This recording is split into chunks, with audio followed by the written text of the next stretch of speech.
بسم الله الرحمن الرحيم والصلاة والسلام على أشرف المرسلين سيدنا محمد. اللهم صل وسلم وزد وبارك وأنعم عليك يا حبيبي يا رسول الله. عاملين إيه يا حبايبي؟ يا رب تكونوا بخير بصحة جيدة وأحسن الأحوال، وفيديوهاتنا تكون بسيطة وتكون خفيفة على قلوبكم وتكونوا بتستفيدوا منها.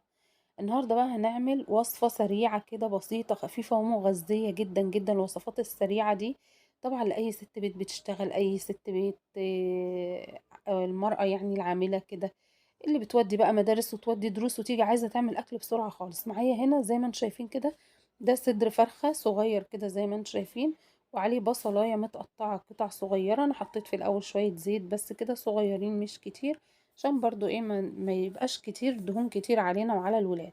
معايا هنا طبعا زي ما انتم شايفين كده فلفل ألوان، ومعايا طماطمية برضو متقطعة قطع صغيرة بس مش هحطها دلوقتي.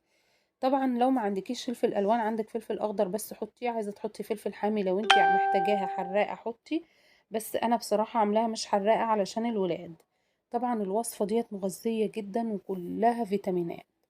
هنا حطيت شويه بهارات فراخ وحطيت فلفل اسمر وهحط شويه ملح زي ما انتم شايفين كده.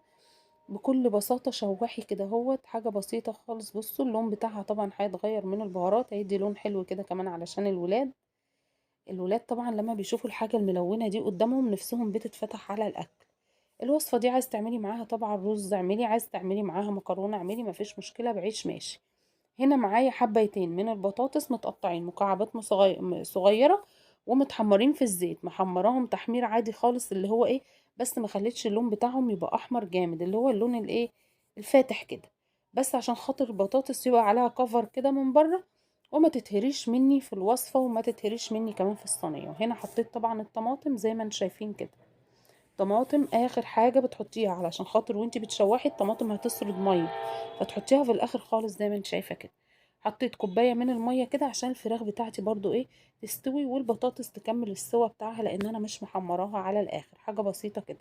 قلبتها طبعا عشان الملح بتاعها يدوب كده كله مع بعض، وزي ما انتم شايفين وطيت على النار سبتها لما استوت بالطريقة دي. بصوا بزيح كده مفيش مية خالص، شايفين بزيح مفيش مية خالص. هنا بقى عايزة تعمليها كده مع رز او مع مكرونة اعملي، عايزة تعمليها بقى مع عيش وعايزة بقى تفتحي نفس ولادك كده ويبقوا باصين كده وهم عايزين ياكلوها كده وجميلة قدامهم.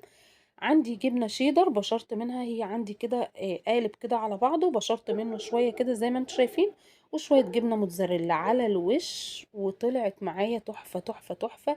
بصوا ولادك اصلا هيبصوا للصينية كده هيموتوا عليها هيجروا عليها من جمالها وطعمتها. هغطيها على النار بس كده لمدة دقيقة، من ساعة ما احط الجبنة هي دقيقة. بصوا الجبنة بتاعتي ساحت بس كده هطفي عليها النار.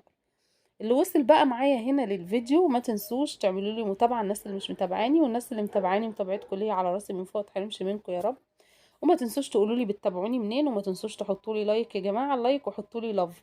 ربنا يكبر بخاطركم ويسعدكم ويفرح قلوبكم يا رب. وما تنسوش تذكروا الله في كل وقت، ألا بذكر الله تطمئن القلوب. سبحان الله والحمد لله ولا إله إلا الله والله أكبر ولا حول ولا قوة إلا بالله العلي العظيم. هنا بقى عندي خس كده حطيته، ده طبعا ليا انا، لكن الولاد ما بيحبوش حاجه خضرا معاه. عايزه اقول لكم طعم السندوتش تحفه. عايزه بقى تحطيه في عيش كايزر لو عندك عيش كايزر، بس انا ما كانش عندي بصراحه، انا بعمل بالموجود عندي بحيث ان انا اخلي لكم الامور بسيطه ما تبقاش معقده. الموجود عندك اعملي بيه. ده عيش عادي خالص من اللي احنا بنجيبوه من الفرن، وقطعته اربع كده وعملناه سندوتشات وكانت تحفه. عايزه تعملي معاها رز اعملي رز ابيض، عايزه تعملي معاها مكرونه او مكرونه سباكيتي بتبقى تحفه. طبعا لو عندك عيش كايزر وتعملي وعايزه تحطي كمان عليهم كاتشب او مايونيز حطي، بتبقى تحفه برضو. بس انا بعمل لكم بالموجود عندي عشان الامور تبقى بسيطه، الامور ما تبقاش ايه يعني كده، يبقى كل واحد بيعمل على قده وعلى قد الموجود عنده. وكده بيكون خلص الفيديو بتاعنا، اسيبكم بقى في حفظ الله ورعايته، مع السلامه.